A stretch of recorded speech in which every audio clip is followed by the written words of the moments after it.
got my shoes high and my jeans low. I got my socks fitted. You know how I roll. This is how we roll.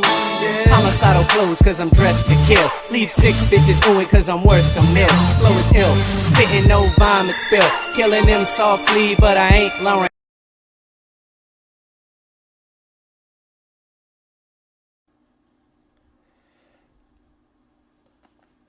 What is up, my people?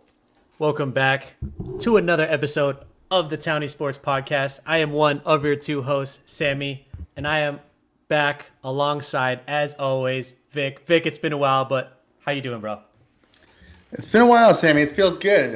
You know what? The 2-week thing, we said we're going to give it a try. I feel like I haven't talked to you in forever, and I feel like there's so much that we missed and so much that we have to cover. I'm just excited to go for it.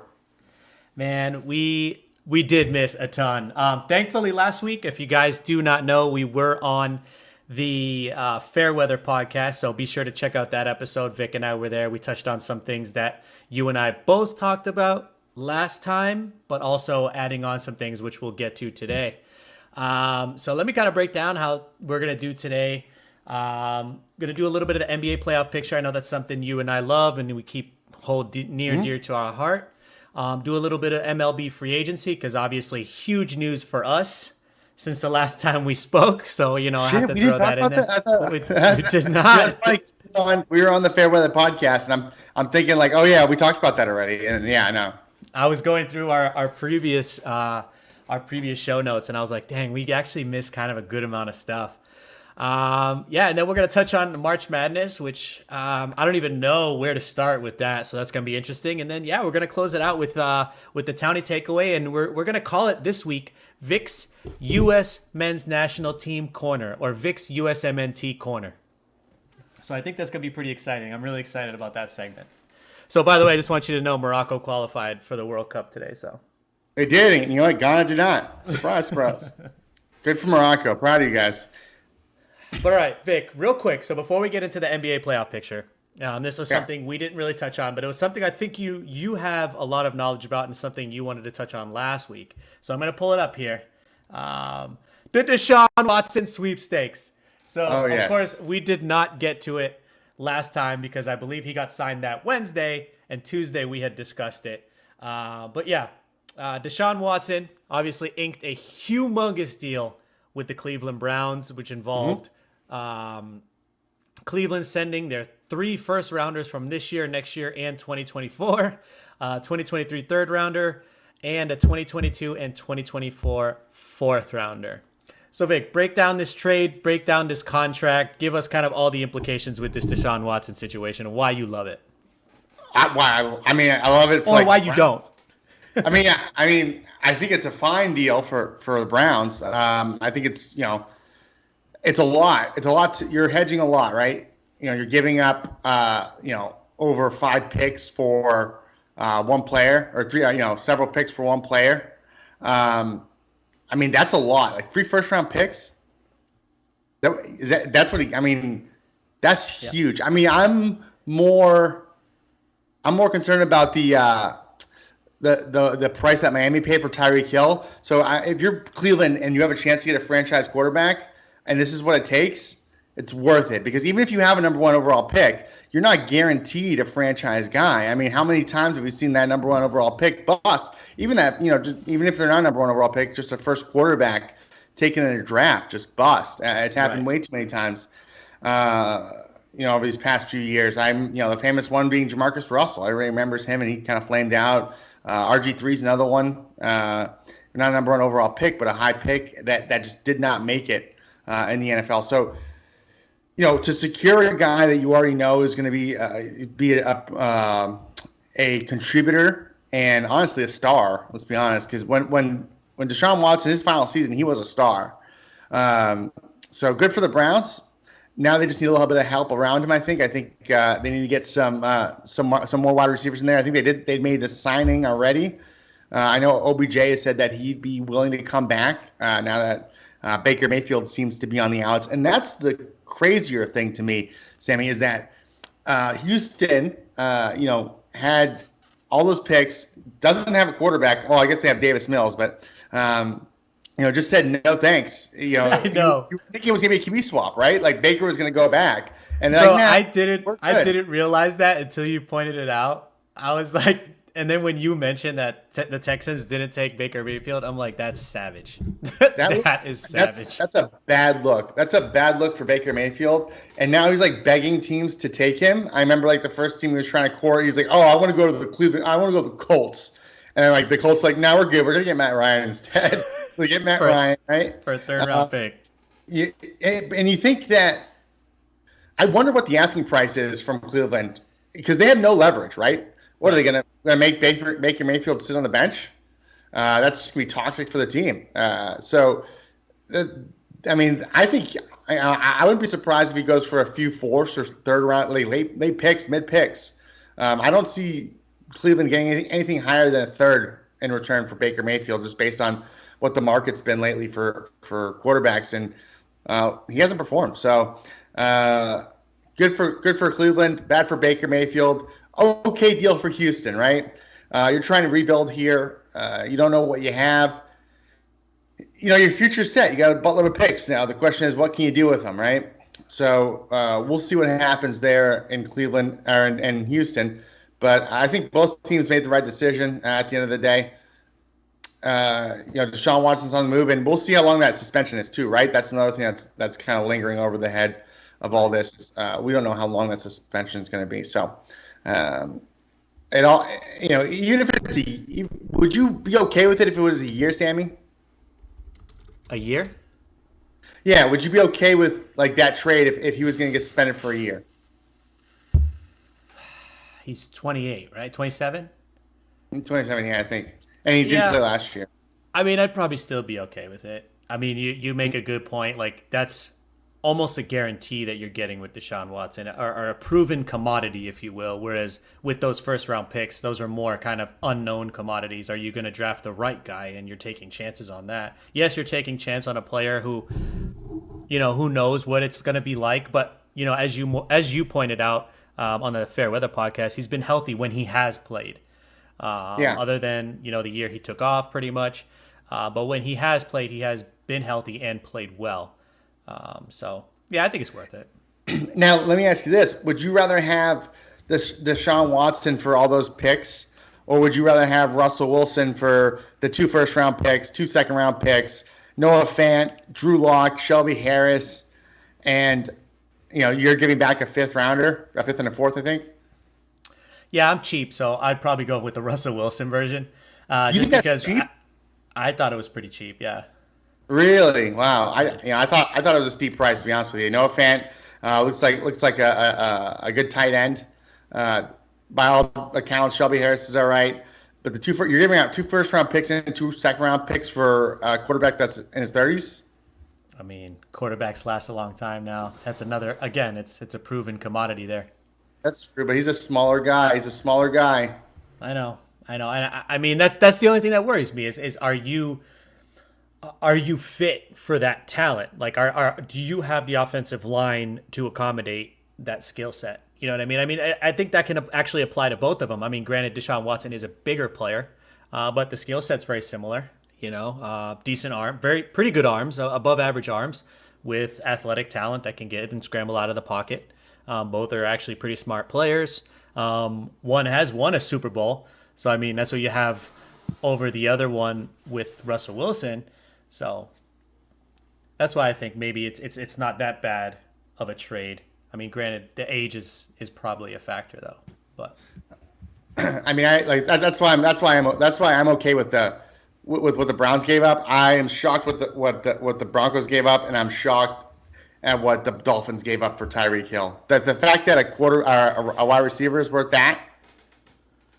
I mean, especially one like you mentioned on the Fairweather podcast, and I'm sorry to bring it up again. I know we're bringing it up a lot. No, you're good. You're good. That's in a little bit, but you mentioned on there that speed doesn't age, right?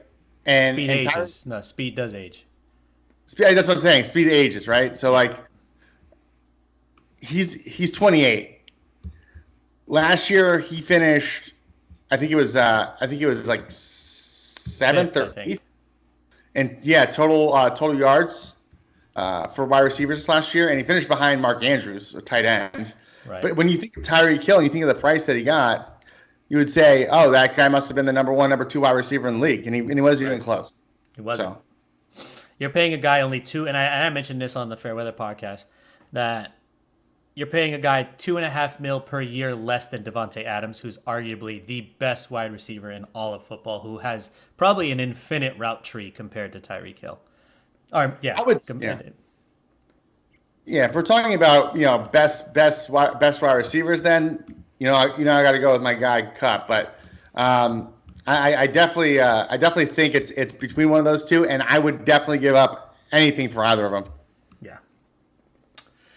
But all right, moving on. We'll do a little bit more NFL as we get a little bit closer. But obviously, we got to get to the NBA playoff picture. I know this was a topic. We're going to keep this kind of light, keep this open, as we like to do.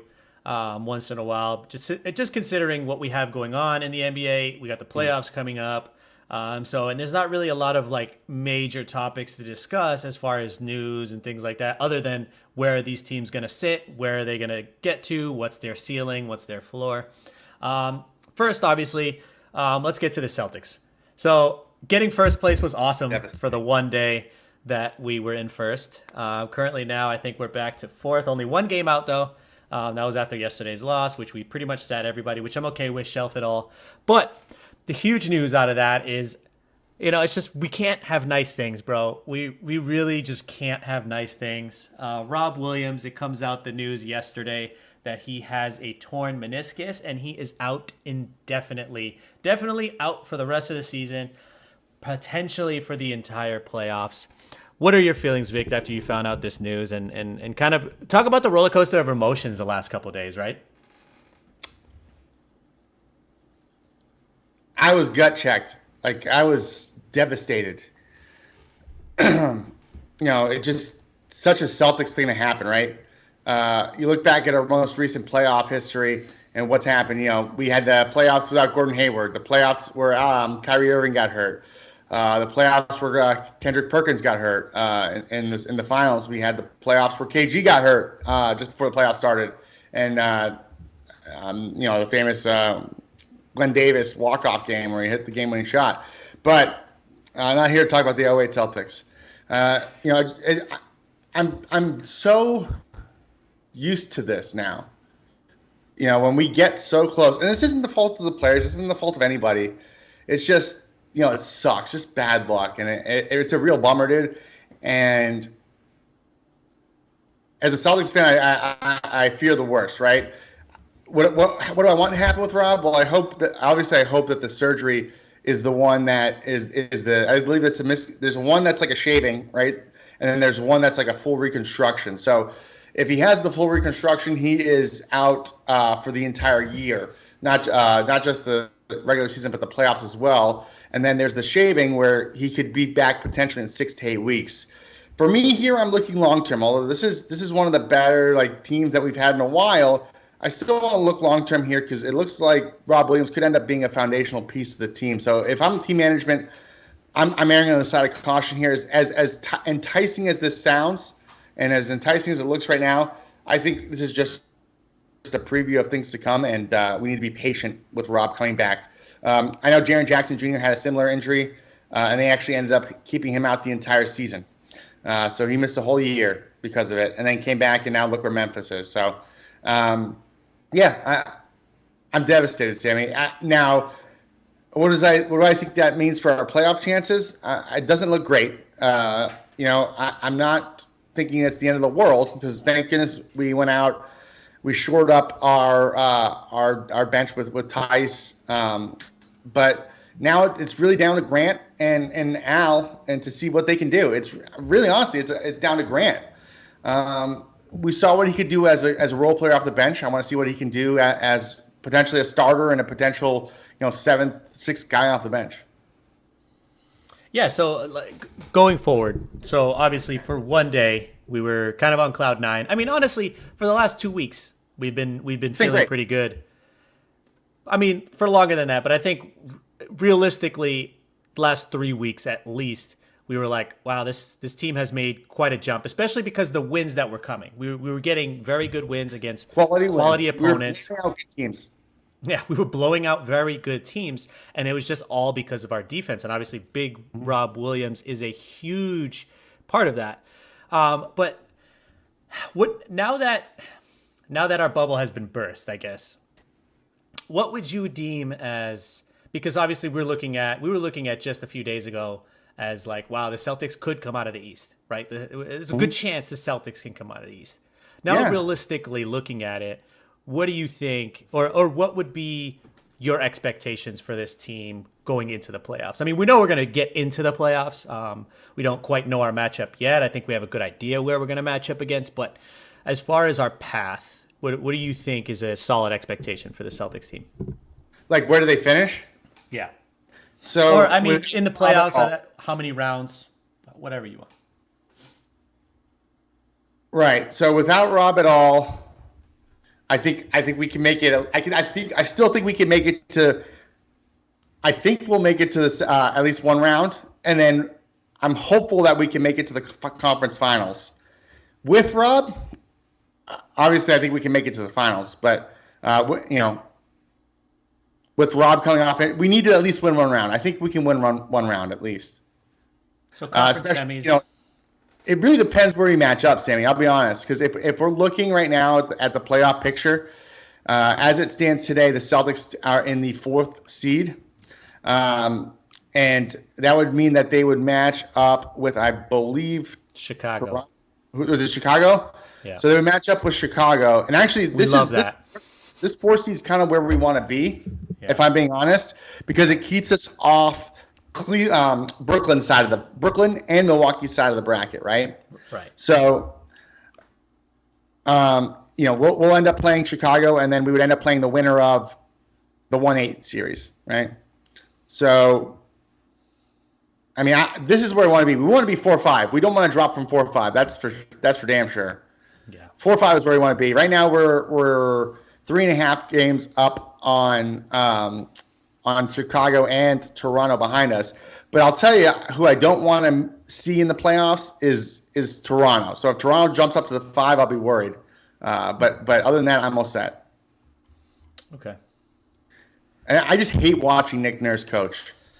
I do too, honestly. It's the worst. Oh, man, that's awesome. But all right, I mean, so see, and this is what's frustrating too, because I had this whole thing planned out, right? Where I was going to ask you, this is before the injury. I was like, man, we are on an absolute tear right now. It's actually really enjoyable to watch the Celtics team. I was going to ask you kind of what everybody's been asking, and what you see all over Celtics Twitter is the big debate of like, who are you afraid of and who are you not afraid of in that East? I guess we can still kind of play that game right now if you'd like. Who are you afraid of in the East? Who are you not afraid of right now as it stands? And if you want to add on, as you're talking about, be like, oh, if we had Rob, I wouldn't be afraid, but now without Rob. I'll tell you what, with Rob, I wouldn't be afraid of any of these teams, and that's Brooklyn included. Their defense is horrendous.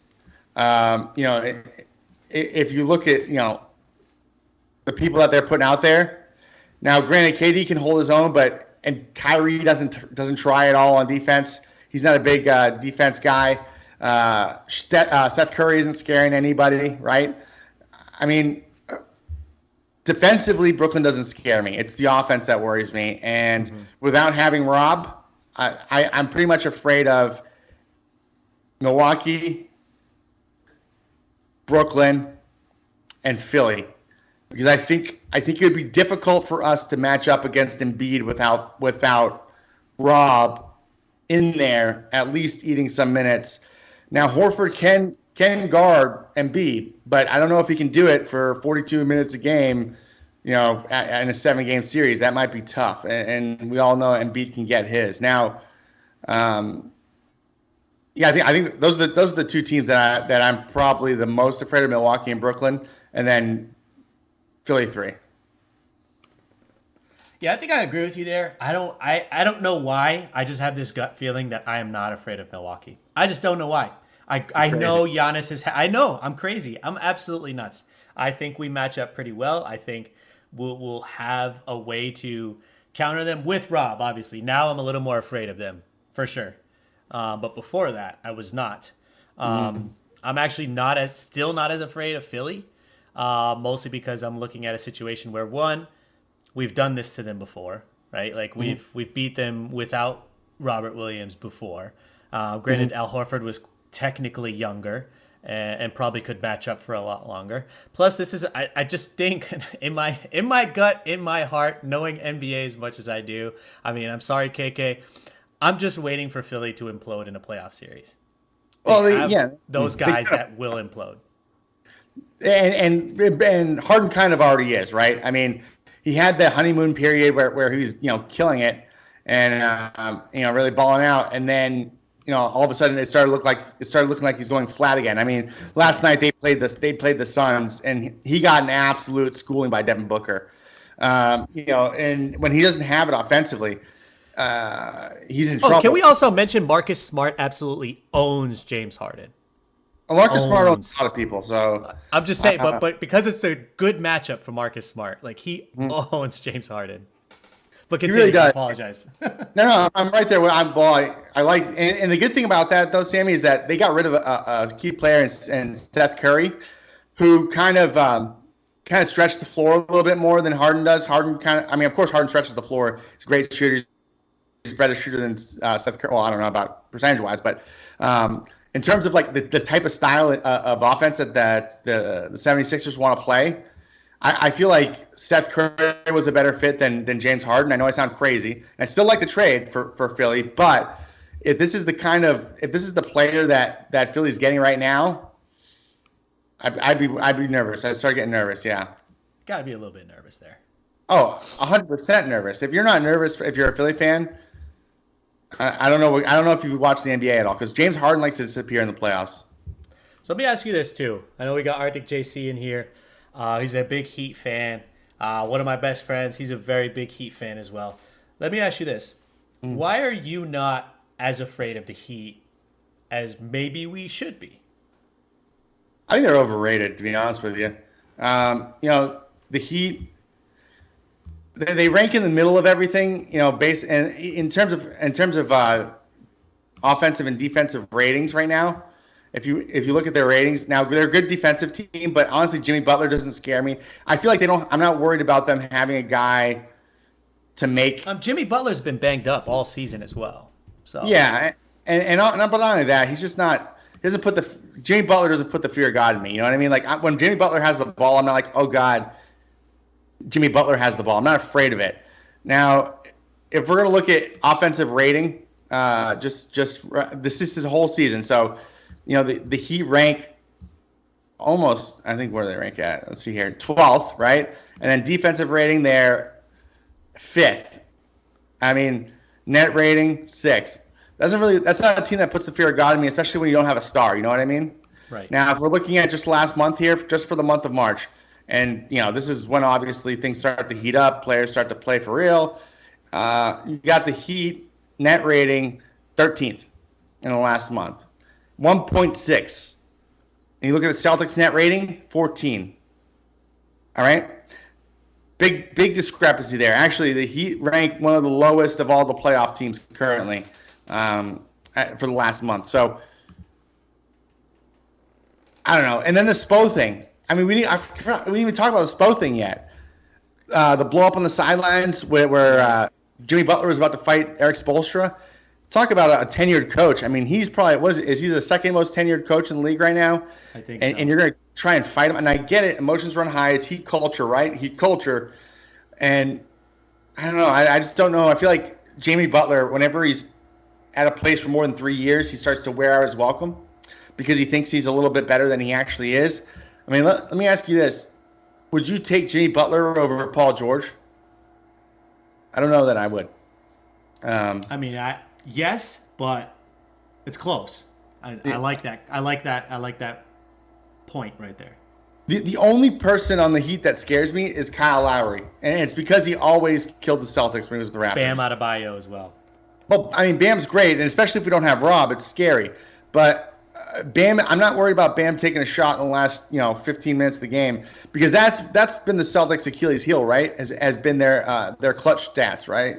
So if we want to look at team clutch ratings, and I had it up before, I looked up the defensive ratings. So in the clutch, currently the Celtics, I know we're going back to the Celtics, but I just want to show how bad of a clutch team this is, and how this is why this run that they're having right now is insane.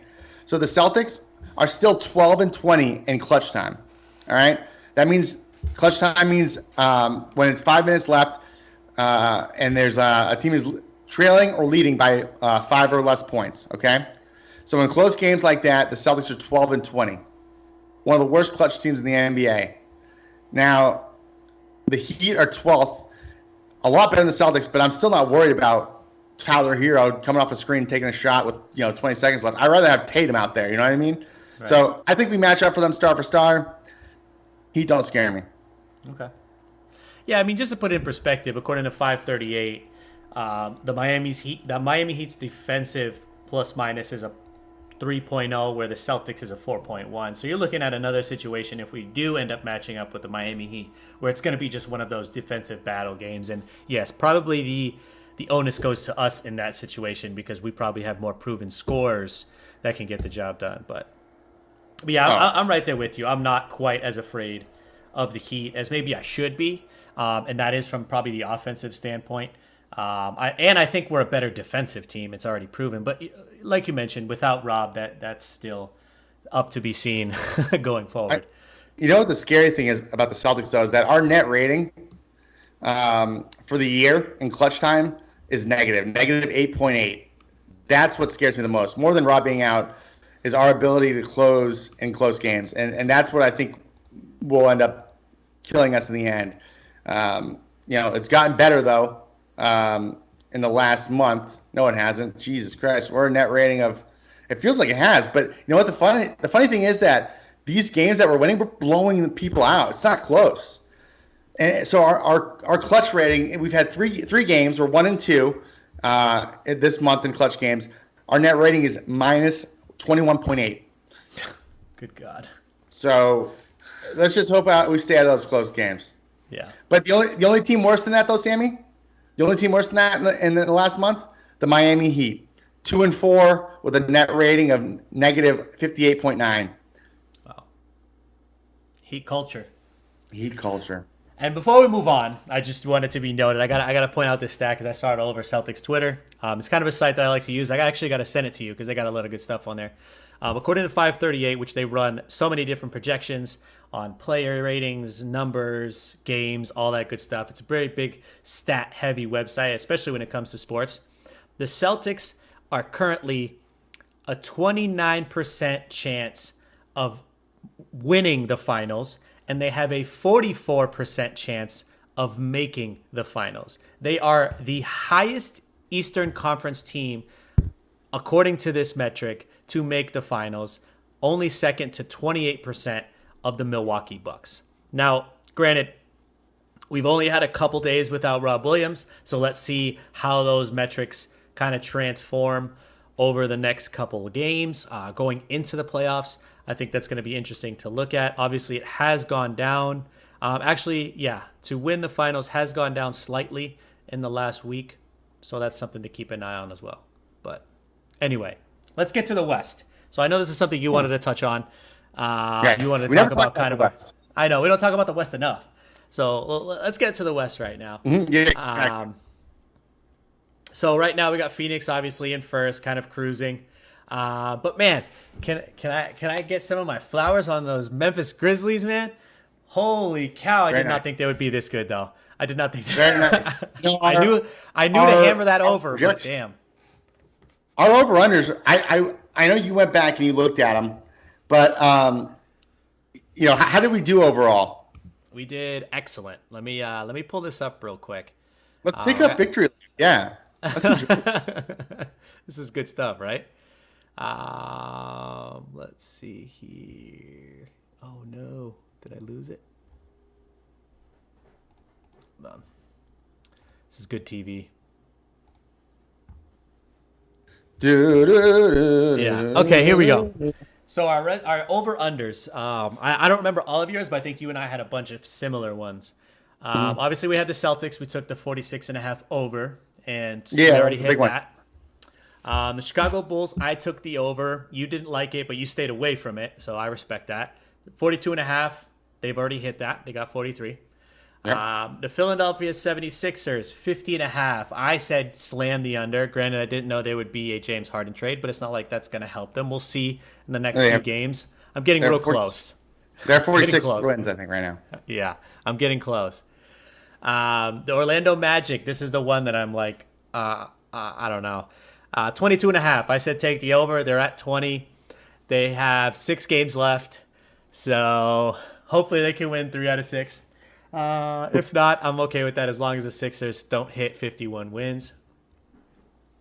Grizzlies, 41.5. That was another one I said slam that over. They are at 53 right now. Jesus. And then I said take the Clippers under of 46.5, and they're at 36, and there's no shot of them getting 46 wins. So yeah, no, that was a good one, Sammy. You know, the crazy thing is though, there were rumblings on a few podcasts, especially the Bill Simmons one. And I also heard it on the other Ringer podcast with Kevin O'Connor. Can't remember the name, but that Kawhi and Paul George could be coming back for the finals or for the playoffs. Big. Does that make them a contender to you? It certainly does to me. It makes them. I mean, how healthy are they going to be? Like, I just never trust that. Let's say, for example, right? Like, I don't mean to keep bringing up the Celtics. Let's say 6 to 8 weeks, Rob Williams come back. Are you going to be confident that he's going to be the same guy that? No, not at all. But, they wouldn't hurt. And I would definitely give them a puncher's chance at winning the finals if they ended up coming back. Because let's be honest, it's a down year it's either a down year for the East or the East teams just keep beating the shit out of each other.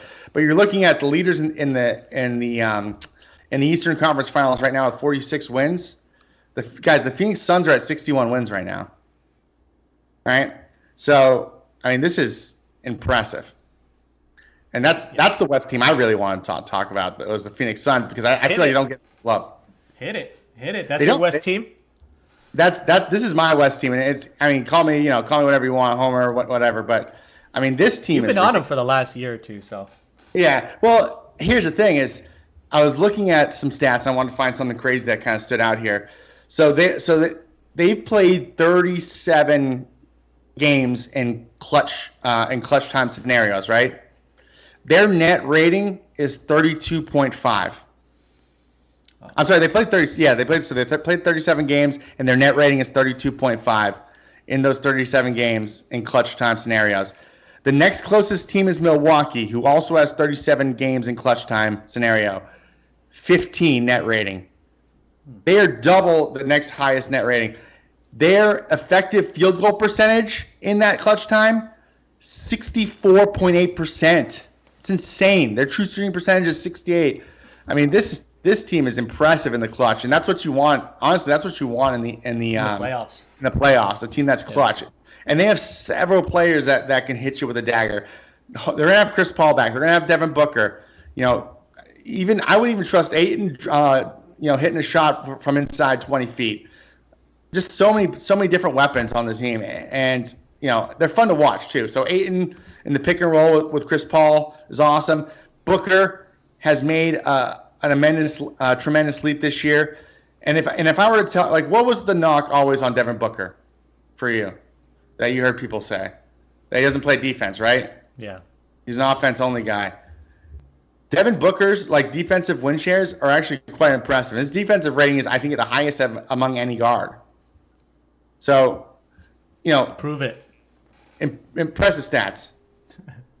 Not including Kit Marcus Smart. I said one of. Prove it. I said one of, but so yeah, I like this team. Making a deep run again this year, and I still don't see anybody challenging them. I really don't. So do you expect the Phoenix Suns to run away pretty much with the West, and then who do you think has a fighter's chance against them from the East? Is it Milwaukee again? It's got to be Milwaukee, Sammy. I don't know anybody else. Now I'll tell you what, the Celtics did have Rob. I would love that. but unfortunately we do not. So I would have to say Milwaukee, and I think honestly I do think that the Heat match up well with them as well. And of course you can't say no to Brooklyn, but I really don't think they have a shot. But they do have Kevin Durant and Kyrie Irving. I don't think Ben Simmons is coming back this year, so yeah. Yeah, I mean, you've been all over that, so I gotta give you a ton of credit for that Ben Simmons situation. I'm gonna eat my crow for a second on that. So I really hoped he would come back and make an impact, and he probably would have been an excellent fit. But until that point happens, I'm just gonna stay away from it. And let me ask you this, Sammy. So if you could take Ben Simmons right now back for Philadelphia, would you try and get back? Would you rather take the trade back if you're Philadelphia right now, or are you good where you are? That means you get Seth Curry back. That means that's not right, and that's what I was thinking. I was like, do we get the Seth Curry now back, or do you get the Seth Curry? I mean, Seth Curry's been decently consistent, but I feel like he's been on fire as of late. Kind of has like a little bit of a fire fueled under him, probably because of the trade, as people thought of it as kind of a throwaway player in that deal, which you and I both knew, based on his metrics, that it was. I love that guy. A solid 3-point shooter and a good stretch player. Honestly, I don't know. I'm actually probably more even on it than I used to be. Right? Like I was really one sided on the trade. I think recently I'm kind of even on it. I think it's he took a shot, it didn't work. Oh well, and it wasn't that big of a loss, right? Like I just don't think James Harden was going to play, or he wouldn't have played as effectively. And then with Kyrie Irving coming back, which let's see, right? Like I mean, now that Kyrie can play more consistently because he's going to be playing at home now as well. I mean, who knows? I don't know, man. I cannot imagine the Suns losing this NBA season. 7 games. I don't know who beats them. I really don't. I don't think they have anybody to fear. Huh. Anything could happen. The only team I really want to point out. I mean, I'm gonna just mention it now. Nikola Jokic. I just have to give his flowers. I know you and I talk about it a lot. That's something that we have to kind of emphasize because we're big NBA heads, and it's just like every single day, man. Because I'll be honest, I don't sit up and watch every single Denver Nuggets game just because I can't, right? Like it's just so late. I'll sit back, watch a half, but even in that half, or even the next morning while I'm on the toilet, scrolling through Instagram, looking at the NBA highlights, I just see a 7-footer doing things that I think I've never seen a 7-footer do. And I'm not just talking about from a perspective of like when you think about, like Anthony Davis, or like, let's say to a certain extent, Giannis or Embiid, right? I'm seeing something different with Nikola Jokic. Like this guy, not only is he just an absolute monster in the block, right? He can stretch the floor. He can literally dribble the ball coast to coast, and it looks very clean, right? And he can pass on a dime. I think that's the only thing, well, besides longevity, that's the only thing AD didn't really have, was that really great basketball IQ, I think, where you see him you don't see Anthony Davis as a playmaker, right? But you might have seen him like that in college, not as much in the pros. But I think what we're seeing with Nikola Jokic at his size, doing the things he can do, stretching the floor, going from coast to coast, passing dimes like he's a freaking point guard. He's giving passes like he's Chris Paul, man. I mean, some of the stuff that he does is like mind-boggling. And I wanted to look at. I'm trying to find his usage rate right now because I know that's absolutely insane. Because He's averaging a triple double, right? I think I'm pretty sure he's averaging a triple double, or right close to it, or almost, yeah. Well, close to it. And I think when Russ did it a few years ago, the big knock on that was that his usage rate was so high when he got that triple double. Jokic is doing it with half the usage. I mean, he doesn't even lead. He's not even top 10 in the league in usage rate. Awesome. I think he's like 15 or 16th. But if you look at it right now, he's averaging, let's see here, rebounds. So he's got 13 rebounds a game, 8 assists, only 3.7 turnovers, 1.5 steals, and about a block a game. I mean, he's doing all that while he's scoring 27 points, whatever it is. So, I mean, what an impressive guy. To think that the Nuggets got him in the second round, I mean, what a steal. What an absolute steal. I just got to give the props because I know there's always the knock on him, like, oh, that's such a boring MVP pick. But I'm like, no, there's something here. There's definitely something here. No, watch his passing. I mean, the crazy thing, I mean, the only thing is he is in his prime right now. He's 27, so I don't know how much better he is going to get. But he is incredible right now. And the years of the unicorn are back. I'm telling you right now, with Embiid, Giannis, and Jokic, the top 3 MVP leaders right now, things are looking up for the unicorn in the NBA. And just to mention, too, even for the people that are watching, I heard this on another podcast. I thought it was pretty accurate. Like, if you want to get somebody who used to like basketball or just appreciates basketball in general, if you want to get them excited about the NBA again, I agreed with, I forgot who had mentioned it. I think it was actually Kevin O'Connor who had mentioned it. But to show them Nikola Jokic. Show that person Nikola Jokic because they'll appreciate what they're watching with that player, and that could get them excited to watch the NBA again. Because I think, and I was like, that's accurate. So I was talking to a buddy of mine at work, and I told him, because he was like talking about, I love basketball because he plays basketball. He's a good basketball player. He used to love the NBA. Likes basketball just in general. We've been to college games together. And he was like, oh, I just don't like the NBA. So I was like, perfect. Let me try this. Let me test this out. He doesn't like the NBA, but he likes college? Well, we got tickets through work. So he's like, oh, I'm gonna come with you, watch the games. He just likes to watch basketball in general. He thinks the NBA is lame, which I granted, I think a lot of people have fallen off with the NBA, but they come back eventually. So that's what I did. I took him as my test subject. I showed him Nikola Jokic, sent him a couple clips. I'm like, dude, if you don't do anything, just watch this guy on Sunday or watch him. The next day, there were like 3 clips of him on Instagram that he sent me. He's like, is this the guy you were talking about? I'm like, yes. He was like, holy crap, dude. And I'm like, I know. So it worked. I mean, I think it's a really, really good point, man. He's incredible. Really good player. Really fun to watch, like you said. But all right. I think the only team that I really wanted to touch on from the West was the Memphis Grizzlies. I know that's kind of a lame pick, but I do want it to be known that I've been a Memphis Grizzlies stan for a while. That and the Mavericks, of course.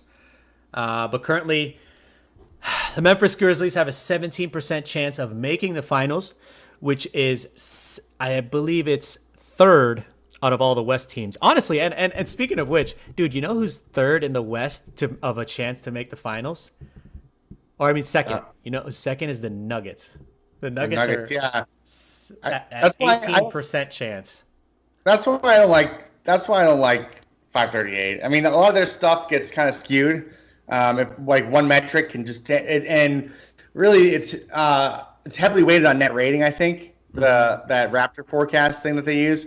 Yeah. So the fact that's why the Celtics are so high is because their net rating is so high. So, but yeah, I mean, I take it what it's worth. You know what I mean? Just another nugget of information. Correct. That you can use to figure out who's good. That's surprising that the Nuggets are 2nd in the West. I'm sorry, yeah, the Nuggets. They're a good team, but unless Murray and Porter are walking through that door, I don't see them in the conference finals. Yeah. I mean, I don't think so either, but I think it was just something to be said about Nikola Jokic and his impact, because I think that's probably one of the stronger arguments, according to those metrics, is his impact on that team. No, absolutely. They're on the right side of the bracket too. I mean, they are on the Memphis side of the bracket, so I would definitely rather run into Memphis than I would Phoenix. I'll tell you that. Yeah, but I mean, I love this Memphis team. Bunch of young guys on the team. Obviously, besides Steven Adams, but everybody else, a bunch of young guns. I think they're a fun team to watch. Obviously, Ja Morant is exciting. Pretty much, that's another player every single night. He's going to do something incredible. Got Jaren Jackson Jr., as you mentioned earlier. Dylan Brooks, go Ducks. Desmond Bane, who had kind of not that great of an all-star game, all things considered. But yeah, I mean, I'm just really excited to watch them in the playoffs. Come playoffs time, I like what I've seen from them so far. And I think they had a stat where they were 4-0 with Ja Morant out. So it's not just Ja Morant. Like, this team is actually pretty decent overall. And I remember them mentioning on one of the Celtics Grizzlies broadcasts where they were talking about this is another team that's really high in defensive rating, and according to it, it's about a 2.7. So yeah, they are up there compared to the Celtics. I mean, the Celtics are so high at 4.1, but 2.7 plus 2.7 with their defensive rating, it's pretty high. So I think they're third in the league, actually, or third or something like that within a stretch of time. And yeah, Desmond Bane, former Celtic. Yeah. It's all good. We can still root for them because he's not playing for the Lakers. Yeah, exactly. Yeah. Yeah. But an exciting team to watch. I really don't think that they'll probably make a push. I mean, I like the talent, but I think it just comes deeper with playoffs. As you know, you need that veteran leadership. You need people who've been in the trenches before, and I think that's maybe where they're going to fall short. Yeah, I agree. Like you said, yeah. I was going to say. They haven't been there yet. They haven't experienced it yet. They don't know. Playoff basketball is different. It's a little more. It's a lot more physical. And then, on a night-to-night basis, you can kind of switch things up and catch a team off surprise. There's no surprising a team in the 7-game series. It's just who wants it more kind of thing, and who really is the better team. So, the West is going to be a great showdown. Lots of good matchups in the West. Dallas, Utah's another good one. Dallas at the 4 seed right now, which is another, is also impressive.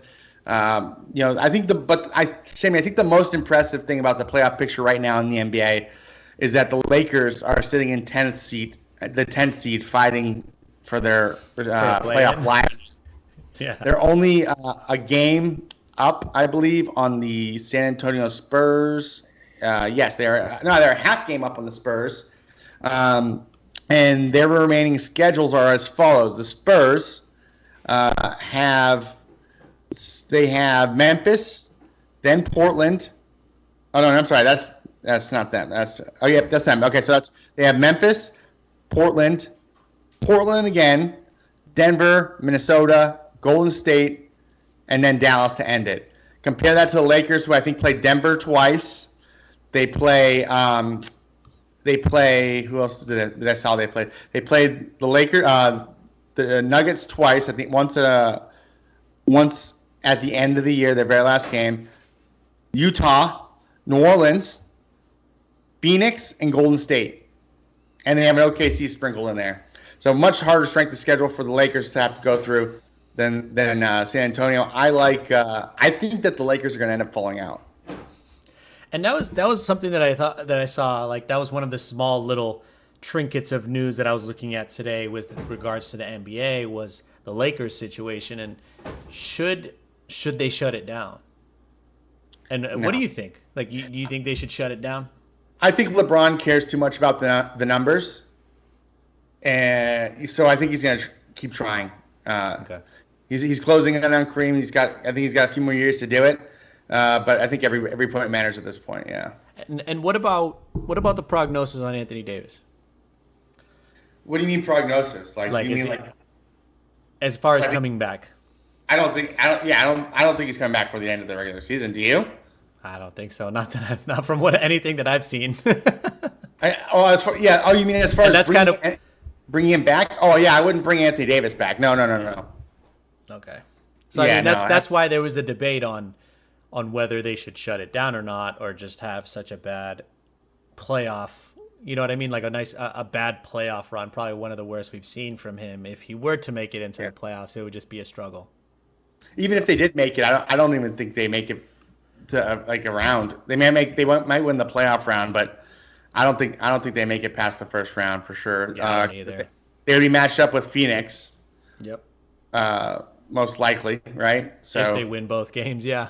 Yeah, if they win both games. But then, they'd have to beat either Minnesota or the Clippers. Yeah, and that could be a Clippers with Kawhi and Paul George. So, I mean, who knows? But, yeah, I'm if I was a Laker fan, I'd be worried about it. Yeah. All right.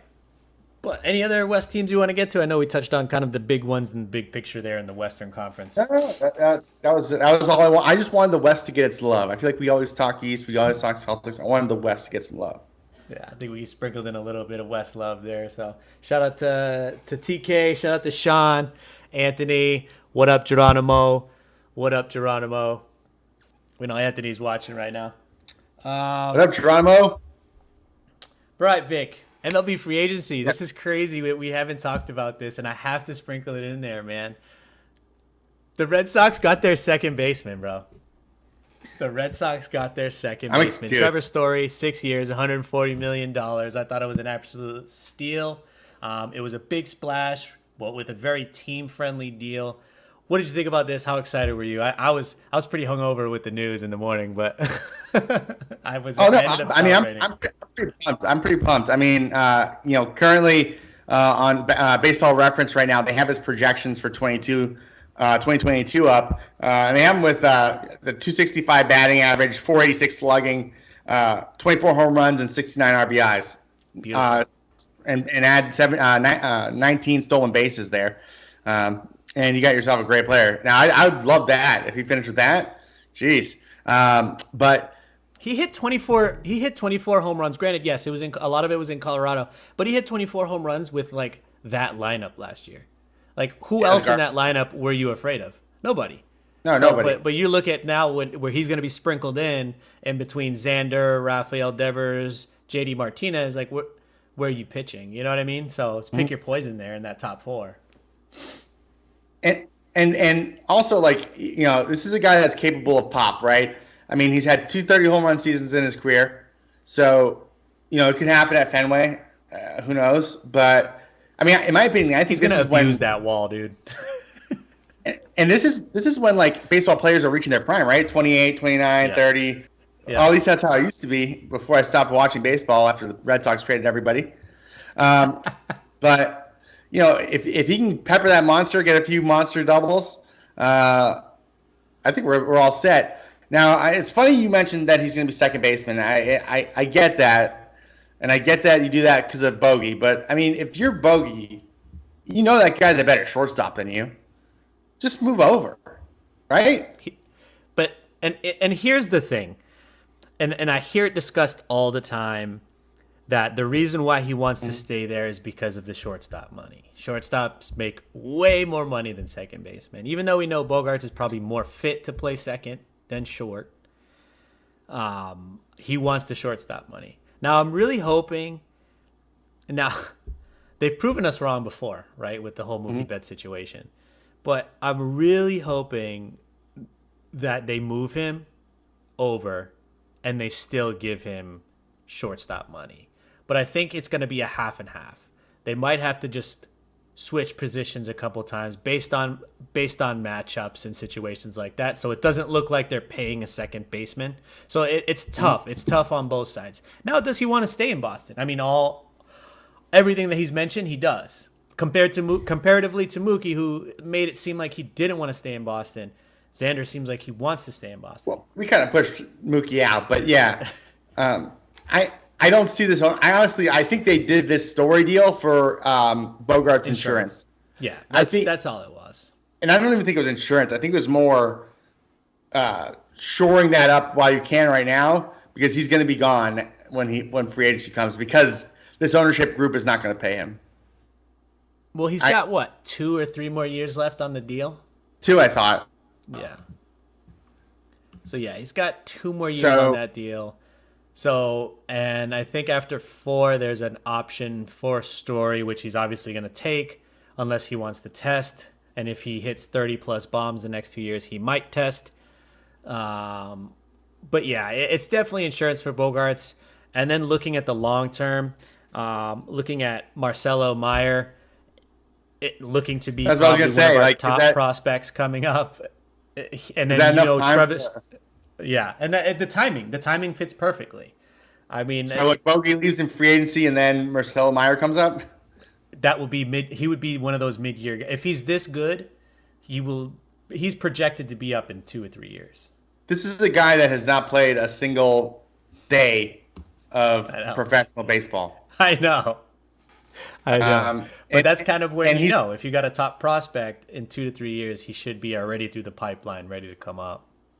I mean, I remember, I was looking at the MLB's 100 top prospects for 2022, and I was shocked, absolutely like gobsmacked when I saw how high Marcelo Meyer was. Yeah. I was like, this guy has not played a damn lick of baseball, and he's the 14th ranked prospect in the MLB. Get the hell out of here. I mean, you look at the Jeter Downs situation too. I mean, how far has he dropped? So there's always that potential too, which I think Maz pointed that out. Now this year. Yeah, Maz pointed that out as well about Meyer. You don't even know what you're gonna get there. Which I hate Felger and Maz, but I mean I got to give Maz props on a lot of his baseball takes. He knows his baseball, but yeah, you have no idea what you're gonna get there. Aaron Duran's another one, dude. That was like number whatever, and now he's dropped all the way to 84th. You know what I mean? Yeah. So I just don't get too hype on these guys until they're like about to come up, like Adley Rutschman. Right. Like that guy's he's gonna play it this year, right?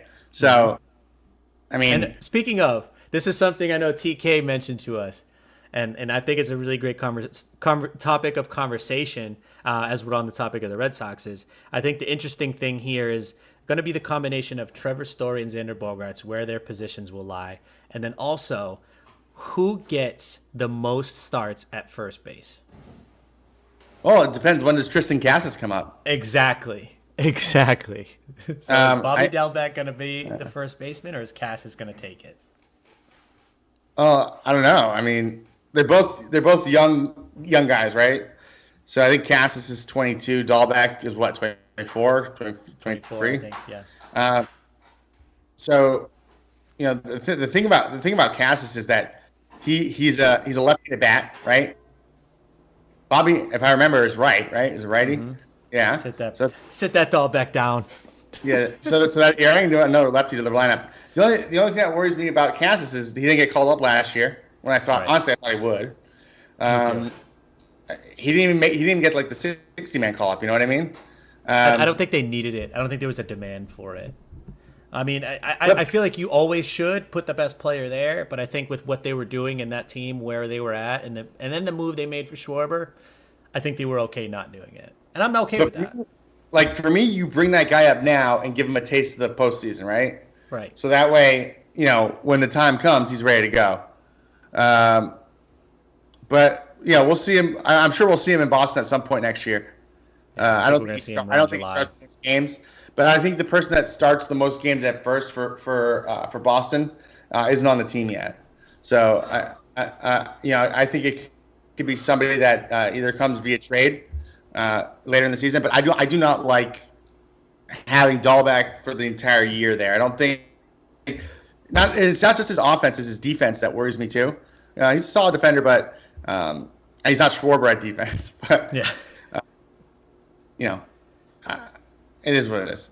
I think in the chat, Tarek is saying Bobby Dalbec breakout year. What do you think about that? I hope so. I don't know. I hope so. I hope so. If that line that you just mentioned, if that is also what Bobby Dalbec brings, I'll be happy. Or even bring the home runs down to 20. If I can get 20 bombs, are you kidding me? If that's what Bobby Dalbec does, I'll do backflips. But I hope I'm as wrong about Bobby Dalbec as I was about Grant Williams, because I mean, Grant Williams, I was the all-time Grant Williams hater, and he won me over this year. So I mean, I think if that's what Dalbec did, because Dalbec, that would be better than what he did last year in terms of batting average. But he did hit 25 bombs last year, and only 133 games. So, he could do it. I think he could. He's actually 26 Dalbec. So I didn't know he was that old. But 25 home runs. If he duplicates his stat line from last year and brings up his batting average and on-base percentage, because his on-base percentage is under 300 right now. That's brutal. Not going to cut it. That's so bad. So brutal. So we're gonna need him to bring that up. He has to walk more. He has to. Yes. I mean, but I feel like a lot of that was in the first half. Like that second half, I think was just dreadful to watch for Dalbec. I mean, he took 28 walks last year. That's it. Yeah. Struck out a lot. Yeah. I mean, he had 156 strikeouts.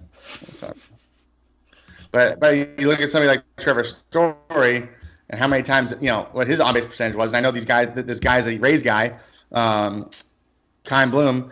So, they look at on-base percentage a lot. Trevor Story's at 337. Yes, he does strike out a little bit too, but his on-base percentage is still high. He had 50 walks last year, 24 home runs. So in a bad lineup. You tell me, Sammy, should it be Bob? Huh? Should it be Bobby Dalbec? No. Yeah. I want it to be Tristan Cassis. But what do I know? I'm over it. I'm really over it. And I said this in our chat. I got nothing against Bobby Dalbec, the person. I got nothing against Bobby Dalbec, even the player. But Bobby Dalbec on the Red Sox, I'm kind of over it. And he has to win me over. He's probably the only player on that team that has to win me over. Oh, that and Jackie Bradley Jr. at the plate.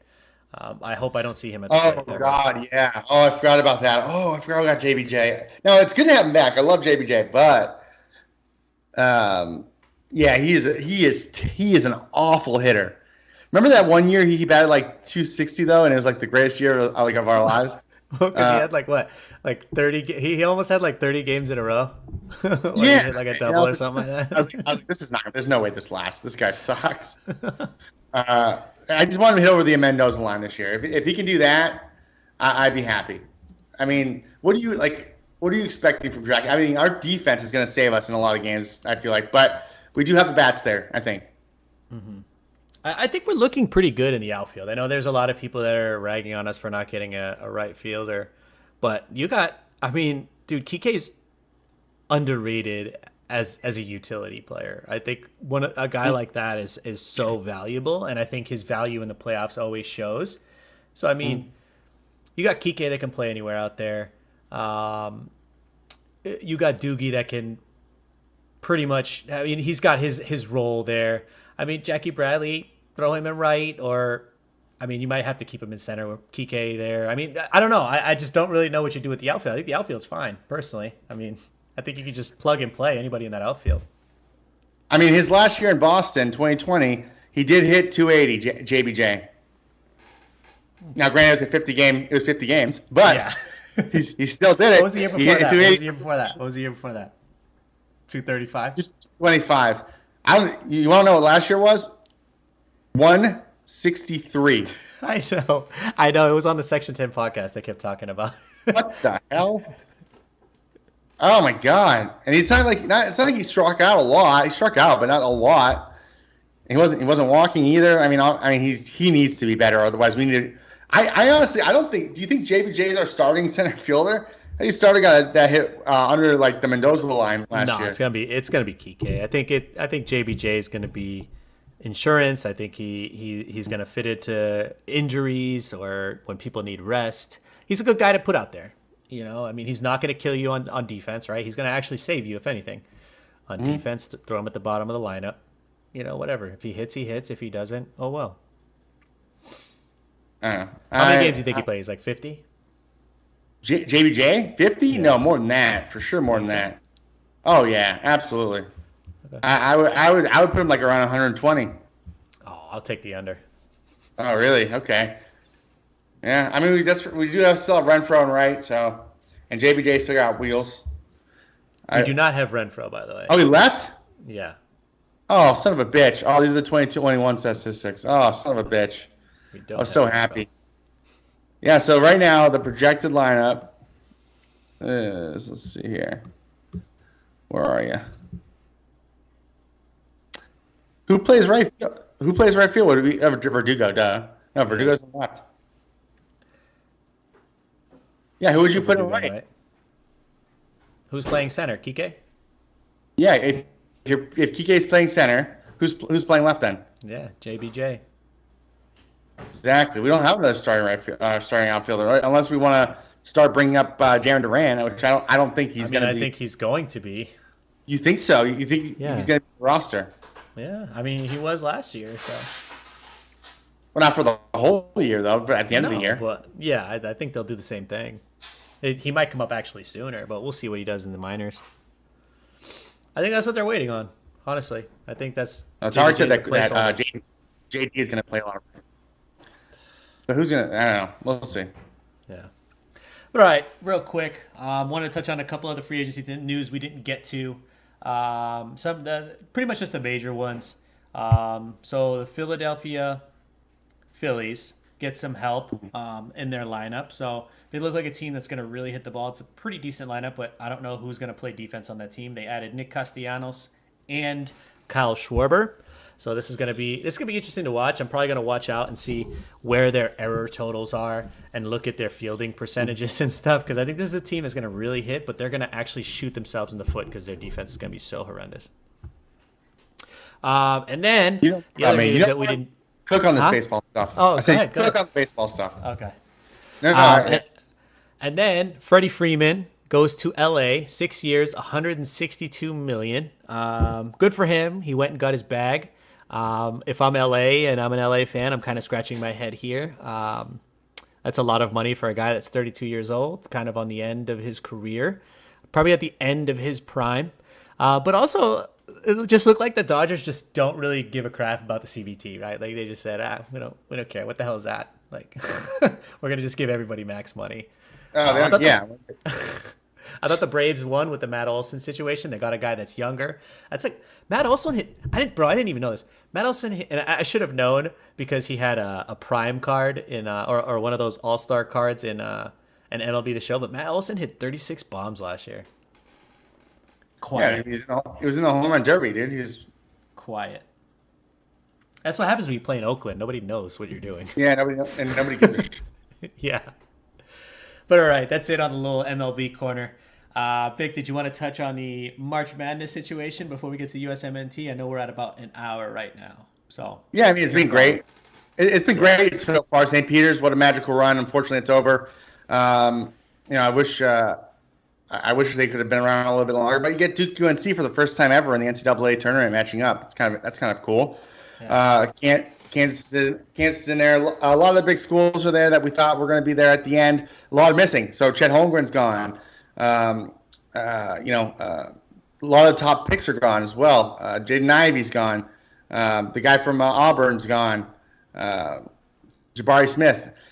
Definitely not what anybody expected, Sammy, when they were filling out their brackets. But that's when it's the most fun, right? Is when it's all chaos. So love to see it. Love March Madness still. One of my favorite times of the year. Yeah, I think one of the biggest takeaways, you and I both touched on it on the Fairweather podcast. I know we keep saying it, but we did a lot of stuff on that podcast as far as topics go. Yeah, a lot of topics, man. But I think one thing that you and I both noticed, I mean, number one, those defensive metrics are usually spot on. So that's something that you've been hammering is the KenPom defensive metrics. And also luck, right? Luck is another one that's involved in a lot of this. But then also, I think you're looking at, number one, coaching, but you're also looking at leadership. I think that's something that goes extremely far, especially in March Madness, is do you have more of those sophomore, junior, seniors on your team? Because you look at a lot of these other 1 or 2 seeds that had a lot of freshmen, a lot of underclassmen. Either they're just there going through the motions because they know they're about to make the NBA, or they're just inexperienced, right? You have a St. Peter's team. Like you mentioned, St. Peter's, a team that was mostly juniors and seniors. I think UNC is another team of mostly juniors and seniors. Duke, again, he gets some blue chip prospects, but a lot of times he likes to develop players there at Duke. Villanova, again, another one. Well, huh? Coached well. Yeah. Paolo has really come on this. Yeah. Kansas might be one of the exceptions to the rule. But I think that's still a team of upperclassmen with a few lowerclassmen sprinkled in there. But yeah, what other takeaway did you have from that? From what the teams ended up making and what teams made pushes? I know KenPom defense was big for you.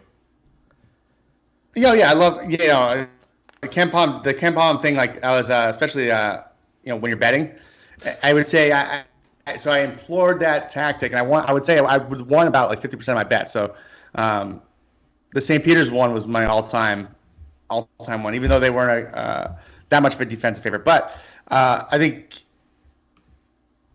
I like Kansas a lot. Like you said, number one defense left in the tournament. They were 17th. Villanova also. If I had to put my money somewhere, saying on somebody winning the tournament, I would want to put on either the best player or the best. Or the oldest team. So I want to go Villanova or Duke wins it all, in my opinion. Boncaro, you're a big Boncaro guy? Boncaro. I like Boncaro a lot. I think he might end up being the best player of the draft, to be honest with you. But he's not going to be the number 1 overall pick, but I think he might be the best. You still love Chet Holmgren, right? I love Chet Holmgren. I love him. I'm starting to worry that he might be a little bit too skinny. I'm just a little worried. Okay. Kevin Durant has entered the chat. I think, Kevin Durant, Pau Gasol, those guys. That's what I think of when I look at Chet. But he's not as great with the ball he's like okay with the ball in his hands, but he's not as great as KD is or Giannis even. You know what I mean? But he'll get there. I'm really disappointed that he lost so early in the tournament. That really shows me something. When you're that high of a seed and you lose, you're the star player on the team, and you lose that early in the tournament, that's tough. And a lot of it was on him, I'll be honest with you. But all right, that concludes our March Madness segment. Real quick, before we get into Vic's Townie takeaway in his USMNT corner, just wanted to mention, for the people that aren't listening on the YouTubes, obviously if you are listening on the YouTubes, like and subscribe to the channel. We got a lot more content coming your way. I'm going to have a lot more segments. I got a lot more clips on a lot of my predictions as it comes to the MLB. So as we get closer, you're going to see more and more clips. But also, if you're listening on iPod and Spotify, thank you so much for choosing us for your listening pleasure. And of course, please remember to like, subscribe, and also leave a review for us. 3-4 stars. We love to see it. We love to hear it. We want to make our content as good as possible, and it won't be possible without all of your reviews. So please, on Spotify, on Apple Podcasts, please leave a review for us and let us know what you think. And obviously leave us 4 stars and tell us we're the best. But anyway, all right. So Vic's USMNT corner, our first time doing this. This will be great. Not really, because I feel like every time I have my corner, I talk about the United States men's national team. But it's only because every time my corner falls on a USMNT game. So this past weekend and this past week, the United States have been in the final stretch of their World Cup qualifying campaign, where they took on Mexico and Panama. Mexico on Wednesday, Panama on Sunday. Let's start with Mexico. So the Mexico game was probably one of the most harrowing games I've ever had to endure. Probably not since the Trinidad and Tobago game have I been more nervous during a United States men's national team game. Now I knew that we could still lose this game and still qualify, but something about losing at Azteca with 2 games left in the qualifying cycle, put the fear in God of me. Now the team did well overall. They held their own. Possession stats were what you'd expect for a team playing on the road, where they very rarely win or even get a result. So I was happy with the 1 point there. So basically, the United States had to either win versus Panama, and Costa Rica had to lose for us to get an automatic qualifier, was what we were all expecting. If we lost, it was chaos, because that means we would go into Costa Rica, a place that the United States has never won in World Cup qualifying. Never. Ever. We've only drawn twice. Every other time we've lost, we would have to go in there and get a win, basically, to secure our spot. Now, with the win at Panama, the 5-1 convincing win, by the way, where our guy, Christian Pulisic, had a hat trick, 3 goals. 2 of them were from penalties, but still, you got to put the biscuit in the basket, which he did beautifully. He was great on the wings as well, going up and down. The person I was most impressed with myself was Luca De La Torre, who came in and absolutely destroyed Panama, and was just such an integral part of what the U.S. did versus Panama, making key passes. Got to give Paul Arriola his credit. I was pissed when I saw that he was starting, but man, did he make me eat my crow. Had the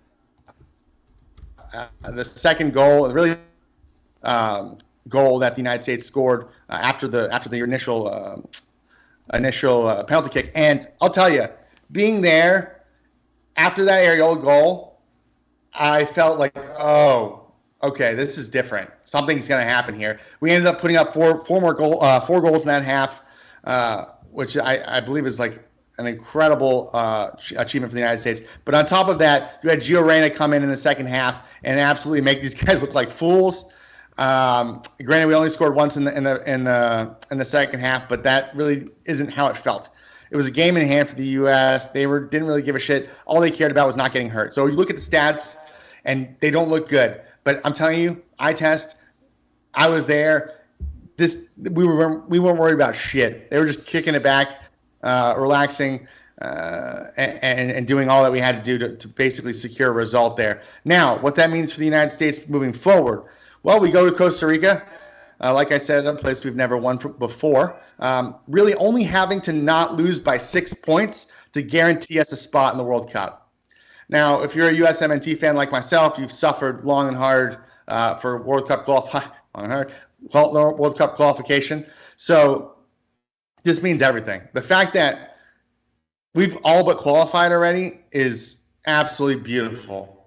That Trinidad and Tobago fiasco was probably one of the worst days in the United States men's national team history. But for us to come out, finally qualify somehow with all the stuff that was going on, Weah missing the last game, Yedlin missing the last game, McKinney's out, Dest out, losing Gio Reyna for so long, with the team in kind of flux while Berhalter was trying to figure out how to coach. Still, he doesn't know how to really coach, but it's okay. We'll let it slide. We're going to qualify for the World Cup. Thank you, Jesus. We'll see you in Qatar this fall. Congrats to the USMNT. Right. And then if they lose 6-0, you can play this clip back on Instagram like 500 times. Right, Vic, anything else you want to get to before we close it out? No, I just really hope it was nothing. I want to shout out to the United States men's national team for qualifying for the World Cup, and a shout out to Italy for not. I couldn't believe that. We'll have a whole World Cup episode, and it's going to be really fun. But, all right, that concludes our show and our topics for the day. Yeah, we'll bring JC. We'll do a whole panel. We'll do like 4 or 5 people. It'll be awesome. But thank you again, everybody, for tuning in to Townie Sports. Welcome all of you to our new home of sports. We're going to be giving you so much great content and even more clips of all news and stats in the world of sports. As you have seen on our Instagram and TikTok page, I have posted one of my first of many Red Sox reviews, or baseball reviews, should I say. So I'm going to do a few more this week and a few more next week, and Vic's going to give me some rants as well. And we'll be keeping you guys up to date every single day, not just with podcast content, but content everywhere else. But we want to, reach out and say thank you. We love you guys for choosing us for your listening pleasure on all things sports. If you are on Apple or Spotify, please remember, leave us a review. Give us 5 stars. That's how we're going to help with our algorithm. And if you are listening on YouTube, if you're watching us, our beautiful faces on YouTube, remember to like the video, subscribe to the channel, tell your friends, tell your family, tell your coworkers. It really helps us, again, with the YouTube algorithm as opposed to the Apple algorithm to bring our channel and content to greater heights. So remember, like and subscribe. If you're on Apple or Spotify, leave us 5 stars and leave a review. Lastly, don't forget to check out our Instagram page at Townie_sports and our TikTok page at Townie Sports Pod, where you're going to see even more clips from the podcast. You're going to see clips of me breaking down sports. You're going to see clips of Vic either sounding off on the USMNT or giving us some in-depth statistical analysis on why teams suck or don't. But yeah, don't forget to check us out there as well. We will also be here on YouTube with all that content. So with that being said, I'm your host, Sammy, alongside the great Vic, and we are Townie Sports. We'll see you guys in 2 weeks. Swag so mean, swag on 100. We keep it real, dog. Nah, we ain't never fronted. You know my whole cap G clan stay blunted. My toes stay bruised, cause I'm running to the money. Swag so mean, swag on 100. We keep it real, dog. Nah, we ain't never fronted. You know my whole cap G clan stay blunted. My toes